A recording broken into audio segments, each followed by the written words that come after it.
Yo, what's going on YouTube? Too Shiny here, and you already know my motto. If it rhymes, that's when you know it's true. If you're not living for Jesus, you're not living at all, man. Alright, we're finally back with this Dragon Ball Z Kakarot video. There's a lot of things that are going on, like a trailer came out, I think a couple days ago, just kind of showing off more story elements and stuff like that. And I just wanted to go ahead and make this video because I already told you guys in the last video that I made on Dragon Ball Z Kakarot that I was going to make another video because I just felt like I wanted to go ahead and speak on this because it's already relevant and stuff like that. This is going to basically be a comparison of Dragon Ball Z Xenoverse or Dragon Ball Xenoverse and of course Dragon Ball Z Kakarot. There's a lot of people that are making their comparisons, and it's interesting what people think about the game and how the game plays and stuff like that. There's only been a few people that actually played it live, and because it's only available in Gamescom. So I wanted to just go over just a couple things regarding the story elements and gameplay. I wanted to compare it with Dragon Ball Z Kakarot, not Dragon Ball Z Kakarot, but Dragon Ball Xenoverse. Lately I've been kind of playing Dragon Ball Z Xenoverse 2 right now, and there's a lot of people that have already completed the game since the game came out in 2016. And I missed out on a lot of DLC, a lot of characters that have been implemented into the game later on, prior to its release. I haven't really touched on any of those characters like that because I mean my money is kind of tight right now, so I didn't want to really pick up those characters right now. Maybe later on, I'm not sure. I think it's kind of too late because now we're already getting ready for Dragon Ball Z Kakarot, and it would kind of be irrelevant for me to even try to make a walkthrough or something about it now. It's kind of too late now. But I want to just go ahead and just cover a little bit of Dragon Ball Z Kakarot and my perspective and what's going to end up happening on this channel based on Dragon Ball Z Kakarot before I get into my comparison. First off, I will not be doing a walkthrough of Dragon Ball Z Kakarot. I just will be doing like maybe like an impressions video, a review video. I do a lot of those on my channel if you check them out. One of my most popular reviews is Nebula Realms if you want to go check that out. I'll put a chip somewhere or something like that on the video, but forgive me if I don't. But I want to just go ahead and just let you guys know I will not be doing a walkthrough of the game, and I won't even be pre-ordering it. I'll probably be getting the game a little bit later since this is a Dragon Ball Z game. So I didn't want to just hop on these pre-orders like, oh my gosh, like I just have to, I'm a little bit skeptical before I begin my pre-order. I just want to just see what people's opinions of the game is, and then eventually I'll get it and then I'll talk about it on my channel. Alright, I want to just go ahead and just start this comparison. I have a script here, so don't be like, oh man, you sound really robotic or something like that. I'm not the best reader, so forgive me if it sounds a bit weird or anything like that. Alright, I made this video because I felt eventually, if not already, someone was going to suggest that Kakarot is a Xenoverse clone. And I wanted to take issue with that. Before I begin, I just wanted to say that these two games are 4 years apart from one another, and that should be something worth noting here. First off, we must properly analyze both games if we want to understand what we're dealing with here. Xenoverse 2 will be the basis for my comparison with Kakarot, and not Xenoverse 1, alright?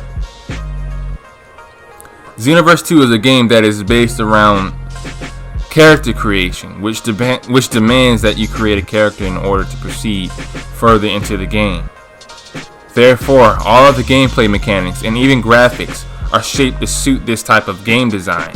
In other words, the narrative of this game is based on personal perspective through the eyes of a time patroller trying to correct changes to the timeline of Dragon Ball Z.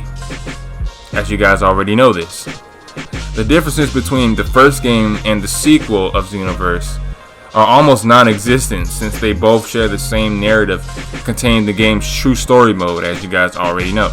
That the game of Xenoverse 2 is just you basically picking a character, and then you have these different races, right?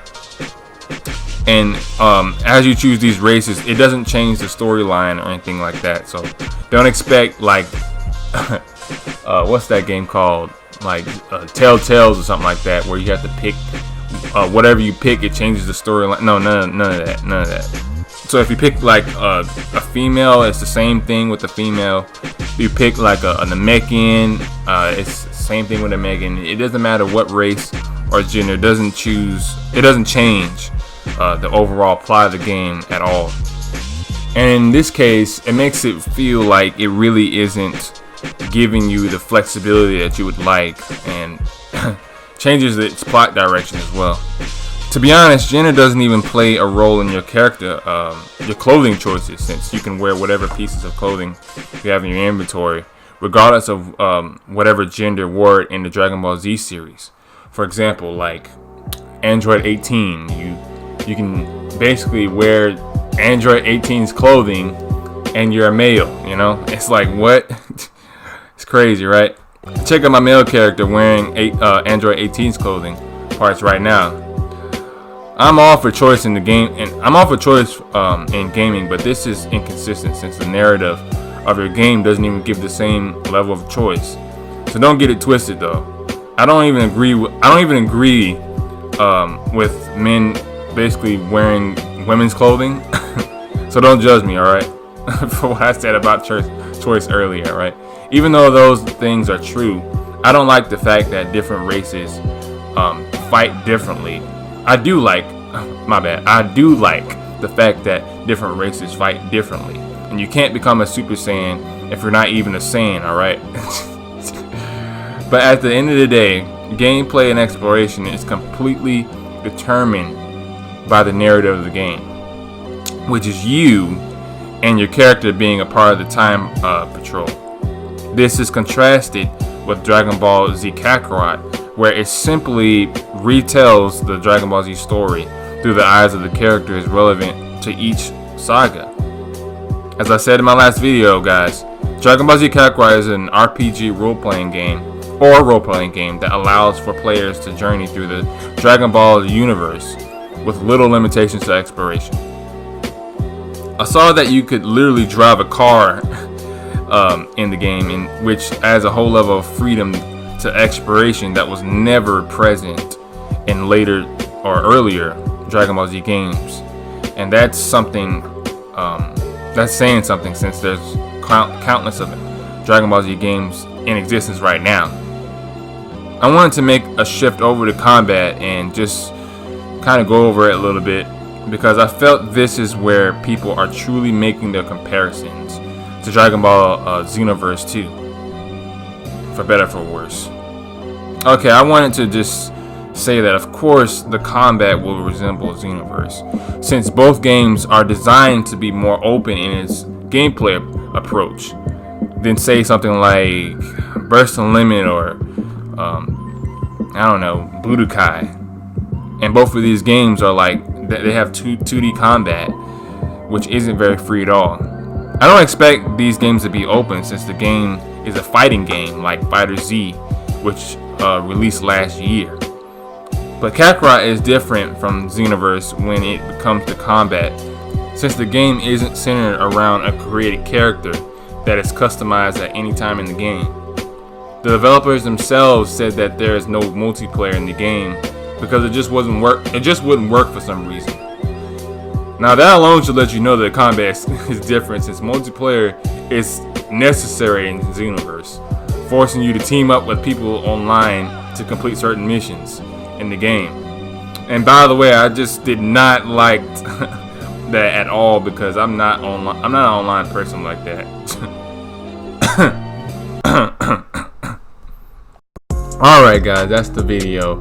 I just wanted to just go ahead and make this comparison, because I felt it was necessary when there's a lot of people, you know, discussing amongst themselves whether or not this game is going to really be a new experience or not. And I think there's a lot of people skeptical for that very reason. So they're not really sure that this is going to be a new experience or worth their money. And I just wanted to go ahead and just let you guys know that, you know, even without playing it, I feel like this is going to be a really decent game, a really decent Dragon Ball Z game. As you guys should probably know, the game isn't just the basic, the same old, Dragon Ball Z stuff we normally look at when it comes to story.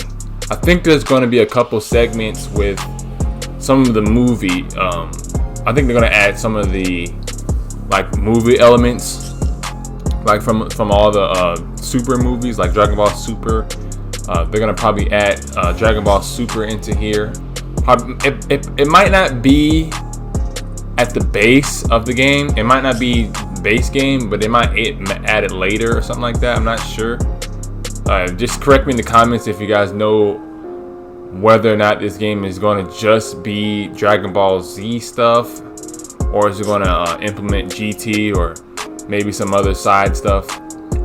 I think this game would not really be relevant if they didn't do that, because I mean we're already finished with Super. Super's been over for quite a while, so I think that it would be very beneficial to their sales if they include relevant things, because Xenoverse 2, I mean, it has Super Saiyan Blue, Super Saiyan God, it has Super Saiyan Ultra Instinct, not Super Saiyan Ultra Instinct, but just Ultra Instinct Goku.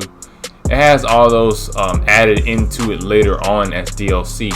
But I'm not sure if Dragon Ball Z Kakarot is going to end up having this stuff implemented into the game, like the story mode, like as if this is part of the main plot.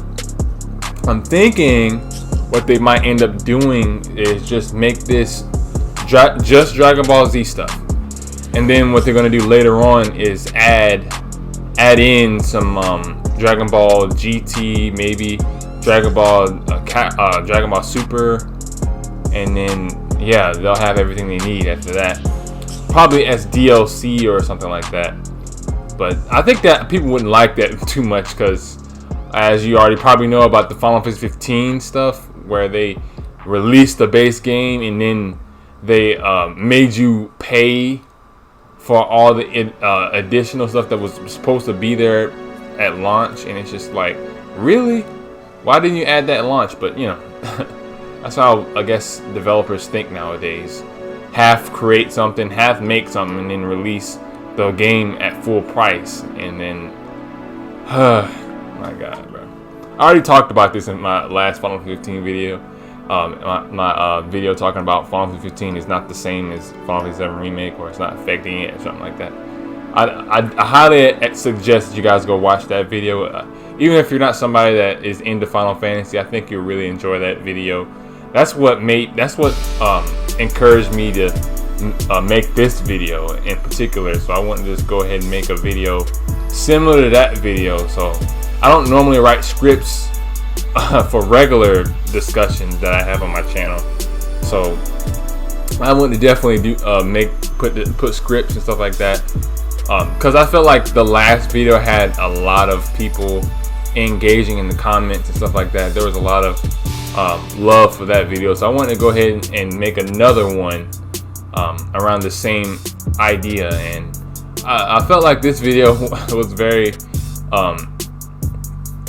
clarifying. It clarifies a lot of the things that a lot of people are questioning on Dragon Ball Z Kakarot, and maybe I put some hope into you guys that weren't really going to buy this game in the first place. So maybe I can encourage you guys to go check it out, even though you may not think that it will be something you like, especially if you're somebody that didn't enjoy Dragon Ball Xenoverse. So I really hope that you guys can really kind of open your mind up to the idea of buying this game, just to try it out. I wish they had a demo, man. If they had a demo, the guy that commented my last video talking about, props to you, man. We need a demo, man. We need a demo. We need a demo, man. We need an open demo on the PSN store and on Xbox market, since this game is coming out on Xbox as well. Because this game, it looks, like I said, it's got that openness that a lot of people that didn't buy Xenoverse, that didn't like the Xenoverse game. You know, I know certain people in the community didn't like Xenoverse, so you need to have that demo.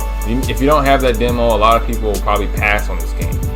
So if you have the demo, it allows people to really explore and see if the game is something they really want, you know. And just a side note, I didn't really Xenoverse 1. I think I borrowed it from a friend. I really didn't even have that much experience on Xenoverse 1, and I never really completed it. I'm definitely trying to complete Xenoverse 2 right now. Yeah, Xenoverse 2 has been out since 2016. I'm real late.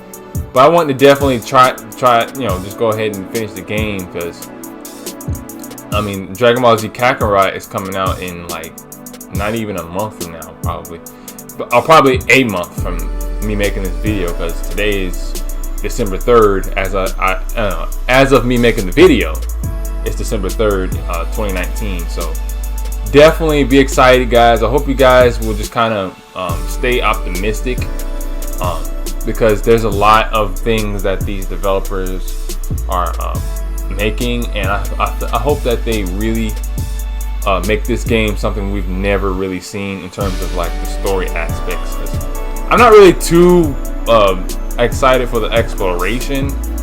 I said this earlier in my last video, but honestly, you know, the exploration is, you know, is its own thing. But I just hope the story is really good. You know, the story's got to be something that we haven't never seen before, and need to add in all the elements of the story. Don't cut out parts that are essential and stuff like that. Like I saw the last trailer where it started showing off the world tournament with Gohan and Videl, and I felt like that was a very awesome segment in all of Dragon Ball Z. And you can kind of just see, you know, the warriors are kind of chilling off. They're just kind of chilling out, testing each other's strength and stuff like that in the world tournament. And then Spopovich shows up, and they're gonna show all that, you know, and you know, Supreme Kai as well, and everybody else. So I think it's gonna be really awesome to see that in this game, because like I said, there's not one single Dragon Ball Z game that I am aware of that has these story elements, and it's completely necessary for these developers to finally add these things, because I mean, as we push onto the PS5, we've got to start being more accurate in how we make our games. If this is not a fighter, then they need to absolutely add these things to the story mode. If this is an open world something, then you gotta have story elements that are accurate, you know. I feel like the last Dragon Ball Z game that did it right in terms of story was like Burst Limit and like the Budokai games. The games that I really enjoyed on like the PlayStation 3, for example, was like Raging Blast 1. I don't know if you guys remember that. That game was it was pretty good. But I really, when I was a kid, I really wanted to get Raging Blast 1 for Christmas or something like that. But I ended up never getting it, so my parents ended up giving me the Raging Blast 2, and that was pretty good. I still thought that I wanted, you know, Raging Blast 1. I just thought the graphics looked a little bit more clear. Like I feel like Raging Blast 2 had like this super 3D look to it that I didn't really like too much compared to the first one. I thought the first one had better graphics. But I thank you guys for watching the video, just kind of sitting here, hear me talk about things that are just not really that important, as I always say. I just thank you guys for just kind of sitting here supporting this type of vid and just kind of listening to my rant over certain, you know, people talking about this game being similar to Xenoverse 2. Or being exactly like Xenoverse 2, because it isn't. You know, just look at the game. It just plays different and moves differently. The graphics is more catered to the actual anime and the manga. So I mean, I feel like these people need to actually weigh their cons and their pros, you know, because I mean, this is not a game that we're gonna really see in the in the next gen. I think the next gen is going to be more Dragon Ball Super type games. This is probably the last time we're going to see a Dragon Ball ZZ game, you know, catered to like the storyline, because there won't be a need for it, because this game is definitely covering everything we need to see. So I thank you guys for watching. I'll see you guys in the next video. And if you're new, make sure you subscribe, make sure you like, and make sure you comment down in the comment section. Oh yeah, don't forget, hit the bell so that you don't get left out for any of my new videos coming up later, so it'll notify you. All right, and remember, If it rhymes, that's when you know it's true. thank you guys for watching, and God bless.